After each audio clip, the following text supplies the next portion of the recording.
ഇന്ന് അടുപ്പ് പൊളിക്കുന്നതിന് വേണ്ടി എത്തിയിരിക്കുന്നത് 3 പീസ് അടുപ്പുകൾ, ആലുവ മോഡൽ 3 പീസ് അടുപ്പുകൾ പൊളിച്ച് പണിയുന്നതിനാണ്.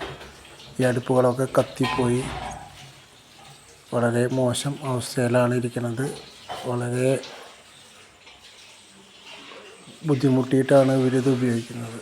ഇത് ഷീറ്റൊക്കെ വളരെ ഇളകി അവസ്ഥയിലാണ്. ഇതാണ് ഇപ്പോൾ ഇതിൻ്റെ അവസ്ഥ. കൈ കൊണ്ട് എടുക്കുമ്പോൾ തന്നെ അത് ഇളകിപ്പോയിരുന്നു. ഇതിൻ്റെ അടിയിലെ കാസ്റ്റ് ഇനങ്ങളൊക്കെ ദ്രവിച്ച് ബന്ധം വിട്ടത് കൊണ്ടാണ് ഇങ്ങനെ സംഭവിക്കുന്നത്. ഇതുപോലെ കാസ്റ്റ് ഇനമൊക്കെ വെച്ചിട്ട് അടുപ്പുകൾക്ക് സംഭവിക്കുന്നതാണിത്. ഒരുപാട് അടുപ്പുകൾ ഇതുപോലെ നമുക്ക് അനുഭവമുണ്ട്. കാസ്റ്റ് ഇനം ഒരിക്കലും സിമെൻറ്റുമായിട്ട് ബന്ധപ്പെട്ടില്ല.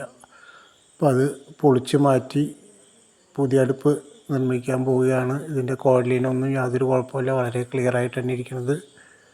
സ്റ്റീല് കേടുവന്നു, കാസ്റ്റ് അയൺ കത്തിപ്പോയത് കൊണ്ടാണ് ഇത് പൊളിച്ച് പണിയുന്നത്.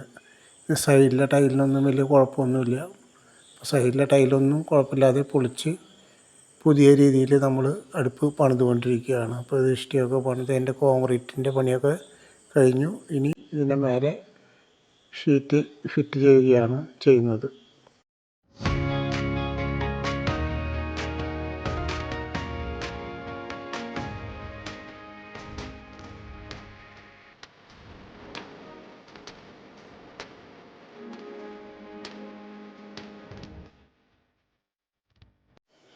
അടുപ്പിൻ്റെ ഷീറ്റൊക്കെ വെച്ച് ടൈൽസിൻ്റെ പണിയൊക്കെ കഴിഞ്ഞിട്ടുണ്ട്.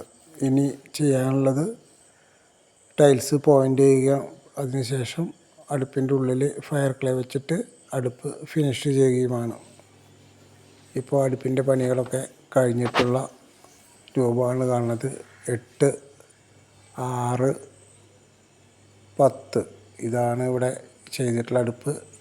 202 ഗ്ലോസി ഷീറ്റാണ് ഇതിന് ഉപയോഗിച്ചിരിക്കുന്നത്. ചുറ്റുഭാഗത്തുള്ള ടൈൽസിനൊന്നും യാതൊരു കുഴപ്പമില്ലാതെയാണ് ഈ അടുപ്പിൻ്റെ പണി പൂർത്തീകരിച്ചിരിക്കുന്നത്.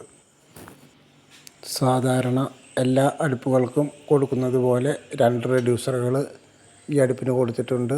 ഇത് 8-ൻ്റെ റെഡ്യൂസർ, ഇത് 10 ഇഞ്ചിൻ്റെ അടുപ്പിൻ്റെ റെഡ്യൂസർ. ഈ 8-ൻ്റെ അടുപ്പിൻ്റെ റെഡ്യൂസർ 10-ൻ്റെ റെഡ്യൂസറിൽ വെച്ചിട്ട് ഒന്നുകൂടിയും ചെറുതാക്കാവുന്നതാണ്. റെഡ്യൂസറുകൾ പരമാവധി ഒഴിവാക്കി കലങ്ങൾ ഡയറക്റ്റായിട്ട് സ്റ്റീലിൽ വെക്കാനാണ് ശ്രദ്ധിക്കേണ്ടത്. അത്യാവശ്യ ഘട്ടങ്ങളുണ്ടെങ്കിൽ മാത്രം റെഡ്യൂസറുകൾ ഉപയോഗിക്കാൻ പാടുള്ളൂ.